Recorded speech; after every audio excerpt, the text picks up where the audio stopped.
Hello friends, welcome to SK to all in one. இன்னைக்கு சனிக்கிழமை breakfast lunch என்ன பண்ணேன்னு பார்க்கலாம் வாங்க. பிரேக்ஃபாஸ்ட்டுக்கு பீக்கங்காய் கடையல் பண்ணிட்டேன். இந்த பீக்கங்காய் கடையல் சாதத்துக்கும் பசங்க சாப்பிட்டுக்கலாம். அதுக்கு தகுந்தாப்புல தான் பீக்கங்காய் கடையல் பண்ணிட்டேன். நைட்டுக்கு தோசைக்கும் இந்த பீக்கங்காய் கடையிலே வச்சுப்போம். லஞ்சுக்கு சாதம் வடிச்சிட்டேன். லெமன் சாதம் பண்ணேன். தயிர் இருக்குது. என்னோட பசங்களுக்கு பிரேக்ஃபாஸ்ட்டுக்கு இட்லி வச்சு பீக்கங்காய் கடையில் வச்சு கொடுத்தேன். சாப்பிட்டு செம்ம டேஸ்ட்டாக இருந்துச்சுன்னு சொன்னாங்க. எனக்கு இட்லி பொடி வச்சு தொட்டு சாப்பிடணும்னு ரொம்ப ஆசையாக இருந்ததுங்க. ரொம்ப நாள் ஆச்சு இந்த மாதிரி சாப்பிட்டு. அதனால இட்லி பொடி வச்சு தொட்டு சாப்பிட்டேன். இந்த இட்லி பொடி கடையில் வாங்கினது. பசங்களுக்கு ஸ்கூல் ஆஃப் டேங்கிறனால லஞ்ச் கொடுக்குற வேலை இல்லை, ஸ்நாக்ஸ் மட்டும் போட்டு கொடுத்தேன். 2 பேர்த்துக்கும் டார்க் ஃபேண்டசி பிஸ்கட்டும் அந்த பிங்க் பை சாக்லேட் என்னோட சின்ன பையன் வச்சாரு. அதையும் எடுத்துக்கிட்டு கிளம்பிட்டாங்க ஸ்கூலுக்கு.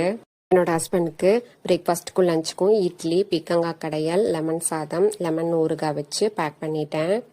இதுக்கும் கடையில் வாங்கின சீடையும் இந்த குடல் மாதிரி இருக்கு இல்லைங்க, இதுவும் 2 பெரிய நெல்லிக்காவும் வச்சு பேக் பண்ணி கொடுத்து விட்டேன். எது வேணாலும் கடிச்சிக்கிட்டு சாப்பிட்டுப்பாங்கன்னு.